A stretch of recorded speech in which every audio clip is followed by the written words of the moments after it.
So Sam today is going to be talking about how to go about bug bounties, but doing it in a smart way. So he's going to be giving some tips and tricks on what what people should do if they are going to enter a bug bounty competition.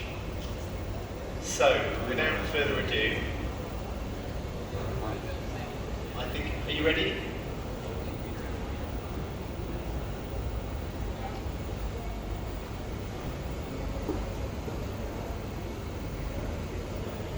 Dramatic pause.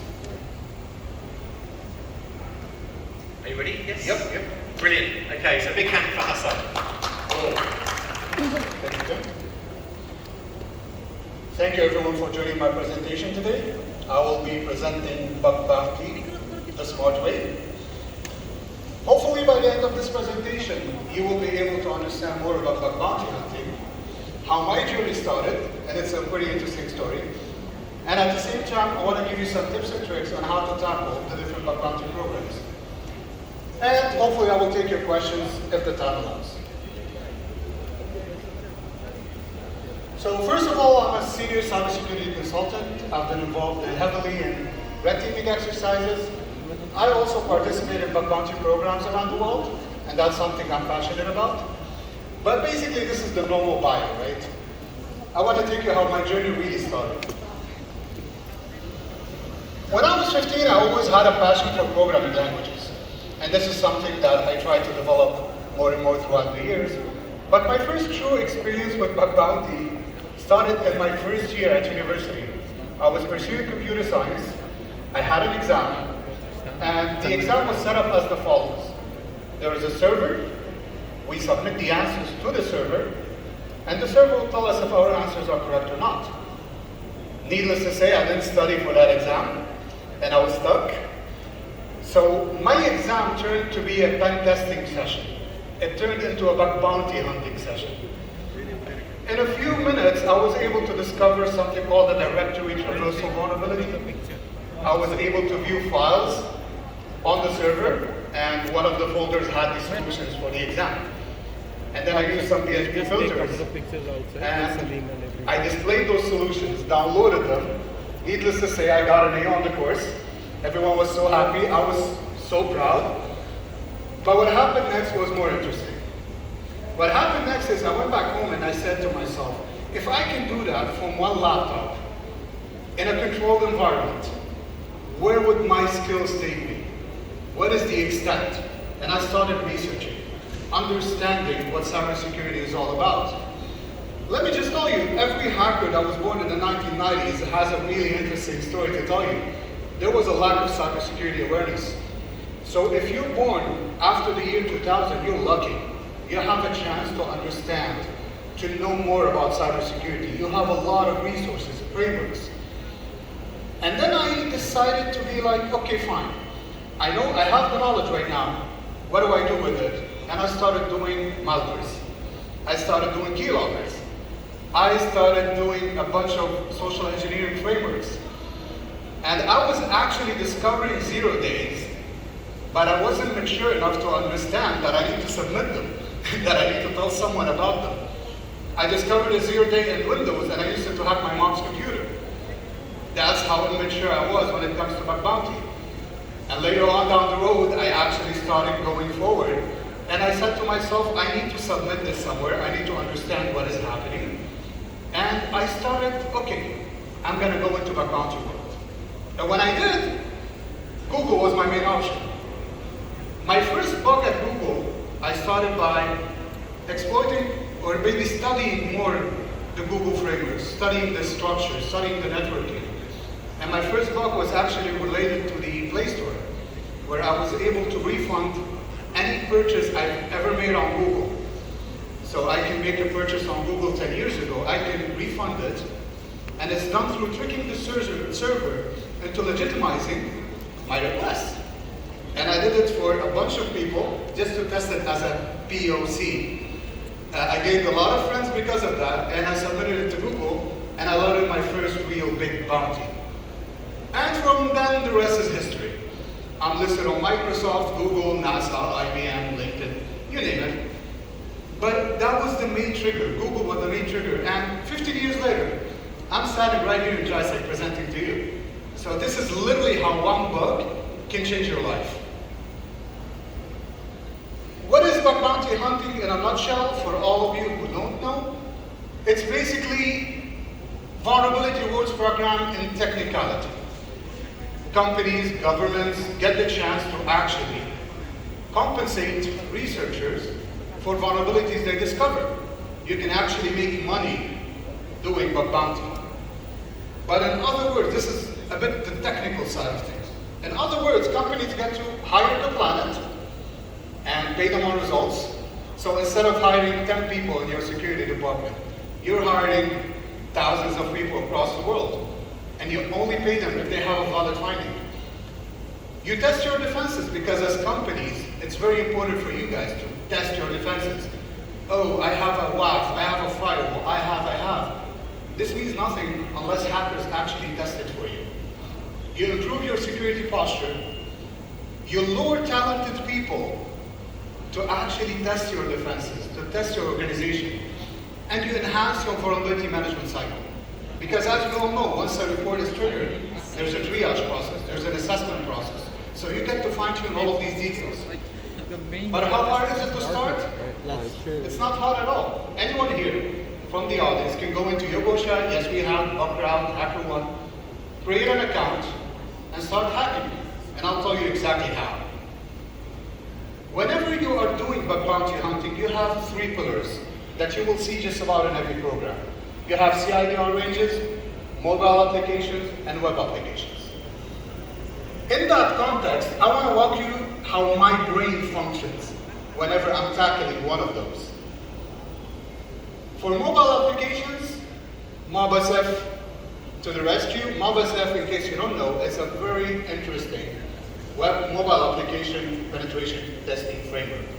And it's super interesting, super easy to set up. You can simply download it, install it, and you're good to go.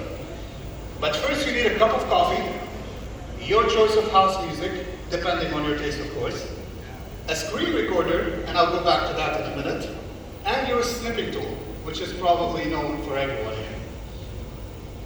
For first, we have to do some research. Public ranges, previous breaches, leaked source code, leaked credentials, employee information, profiling and information gathering, otherwise known as stalking. So all of these are prerequisites if you want to do a really good job at bug bounty, because the more you have, the more you know, the better the outcome will be. And then we move on to MobSF. In the previous presentations, a lot of people spoke about attack vectors. So I'm not going to go over them again, but I'm going to pick and choose a few of those that you need to look into when doing bug bounty. Let's suppose we have hard-coded values. I've pen tested hundreds of mobile applications. And trust me, in each and every one, there's a default username or password, and there's a hidden API token that's supposed to be not hidden. There's some pointers to some internal systems that should not exist. So hard-coded value is one of the easiest way to land a bounty. Another thing that I always love, which are Frida when it comes to dynamic analysis. If you don't know Frida, Frida is a really interesting Python script that would allow you to bypass SSL bidding. So when you have this mobile application, you will be able to perform man-in-the-middle attacks between that application and the server, and actually see how the communication works. You can actually see what are the values submitted. You can go for IDOR testing, you can fuzz APIs, you can do a lot of things. For mobile applications, it's a pretty good bet that you will probably land a bounty if you do it the right way. For CIDR ranges, that's a little bit of a different story. You need to do a lot of port scanning, service enumerations, credential brute force, known vulnerabilities, public admin interfaces, cryptography flaws, and firewall configurations. In one of my latest bug hunts, I discovered a server that's publicly exposed with port 445 exposed, and that server itself still had Eternal Blue, which is fascinating that Eternal Blue was born in 2017, and we're in 2022, and servers and people, organizations are still yet to patch it. So always look for the known stuff, and then go for the deeper stuff. Again, it's hunting. We're not discovering something new, but we will. For web applications, this is the part where I'm telling you something new, because your mind is your strongest asset. For web applications, you have a bunch of attack vectors. As you can see on my screen here, there's a lot. But first, you have attack vectors and things to do. You have subdomain enumerations, and trust me, some organizations do not know what are their public subdomains. If you come in and ask any big organization right now, how many subdomains do you have? All people in that company will give you different numbers. If you go in for directory enumeration, do you know how hard it is to maintain a really good permission control over every directory in your online infrastructure? And that's why you brute force a lot. One time I was brute forcing on a website, I ended up landing on an admin interface. That admin interface had a default username and password. And to my surprise, that admin interface actually got me to a SolarWinds platform. And on SolarWinds, you store all of the information about all of your assets. So I can basically own the company through a simple, small bug, which took me 10 minutes to discover. And again, that's why we call it bug hunting. And as you can see, there's a bunch of stuff that I advise you all to research these topics, because I think my colleagues went through it and they explained a lot about the attack vectors. So this is something that's very important for you, and I want to advise you to go and research. And we'll talk about that in a minute. Next, hunt smart. People think that hackers need to have these big computers, those machines, 60 people sitting in a room trying to pen test an application. That's not the case. You only need a personal computer, a proxy. You need GitHub, which is fairly accessible to everyone because it's your best friend, and a VPS. For me, a VPS will help you accelerate your work. Enumeration, brute forcing, fuzzing, all of that will be accelerated by a VPS. And trust me, having a VPS is very powerful. You can use DigitalOcean, AWS, you name it. And here, there are some of my favorite tools to actually work on for subdomain enumeration, port scanning, screenshots, technologies, content discovery, links, parameters, and fuzzing. And if you use each script on its own, you will have something that looks like this. A bunch of TXT files outputs, a bunch of screenshots that will basically, like, who knew that Google had a link that's ASCP-UIT? This is the powerful aspect of subdomain enumeration, but you will have something that's chaotic. And right now, because I want to inspire you guys to do bug bounty hunting, I'm going to introduce you to something that will organize your life a little bit more. The lazy approach powered by Rengen. Rengen is a pretty awesome tool that would allow you to automatically discover subdomains, automatically scan for ports, technology detections, parameter gathering, screenshots, vulnerability scanning, and it will display them in the most beautiful way possible.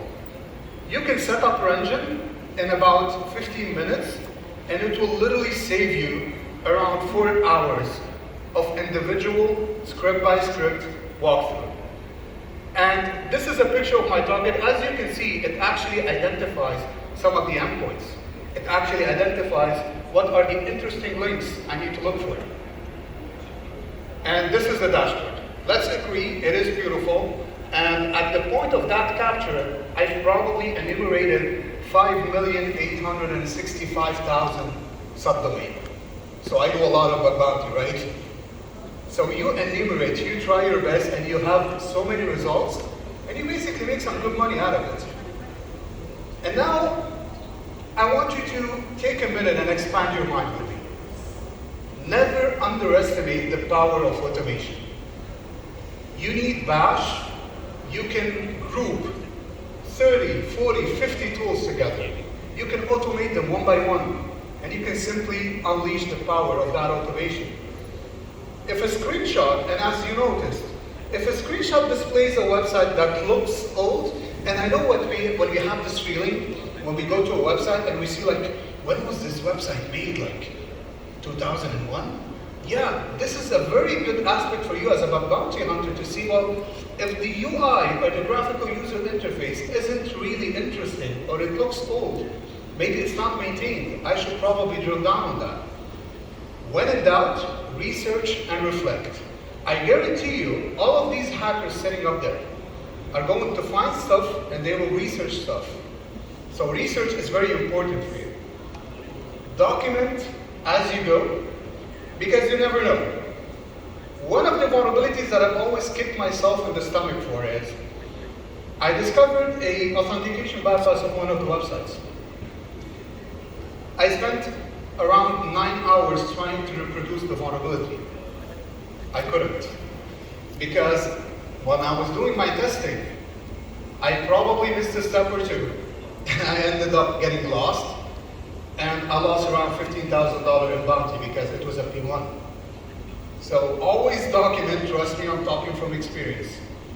Think outside the box and do not hesitate to try something that might look stupid. Because trust me, in bug bounty hunting, there's nothing called stupid. There's always some really good stuff that will come out by accident. One of the bugs I discovered was, I was typing on the keyboard an XSS payload. And that XSS payload wasn't executing. So someone came to my room, and I was really frustrated. It was like, get out of the room. I clicked on my keyboard, and I clicked enter. The XSS executed. So I was just missing a semicolon and a plus sign to actually execute it. So if it's stupid, just try it. You never know. And finally, this is my message to all of you. Certifications will grant you academic credibility. Bug bounty hunting, on the other hand, will grant you market credibility. When you're presenting yourself as an OSCP, imagine presenting yourself as an OSCP and a Google Hall of Famer, IBM Hall of Famer, LinkedIn Hall of Famer, Facebook Hall of Famer. This is a very important aspect that you guys need to cascade to your teams and also attempt in your personal lives. The more you read, the more knowledge you will gather. And there's a lot of interesting articles out there that would benefit you to the maximum, and that would make it very interesting for you to go into this world. Giving up is not an option. Understand the challenge and overcome it. Trust me, giving up does not exist in bug bounty. We can spend hours and hours and hours pen testing or hunting on a single page. If we give up, we failed, and we never fail. We should always keep hunting and understand that there is something in every web application out there waiting for someone to discover it. And that someone can be you. And one of the most important aspects that I want to share with you, promote your success, spread the knowledge. When I first started bug bounty hunting, I was unemployed for a year. I started doing bug bounty hunting, landed my first bug. I called every media outlet back in my small country of Lebanon, and I told them I found the bug at Google. Some of them wrote a few articles about me. 6 days later, I have my first job interview. So literally, that changed my life. And I'm pretty sure it will change yours as well. And one of my favorite things is always stay up to date, follow some of the great hackers on social media to learn from their journey. John Hammond, Naham Sek, Meals, Donut, Mayonnaise, Ahmed Halabi, which is one of the top security researchers in the region. He's probably hacking somewhere on the other side. Follow them, support them, and ask them. We are very nice people. You can follow me on LinkedIn. You can go in, have a chat with me. Hassan Shukr on LinkedIn. Make sure you follow me, connect. We'll have a chat. Whatever you have any questions, I'll be more than happy to answer. If you have any requirements, please make sure to ping me. And basically, this is the end of my presentation. I really hope you guys enjoyed it. I had the option to make it very geeky and techy. I just wanted to go inspirational because I believe it's very important for you guys to grasp this, to understand that bug bounty is a chance. It's not just a domain. Anyone can do bug bounty hunting. Anyone. Thank you very much, and I appreciate you being here. Enjoy GISEC.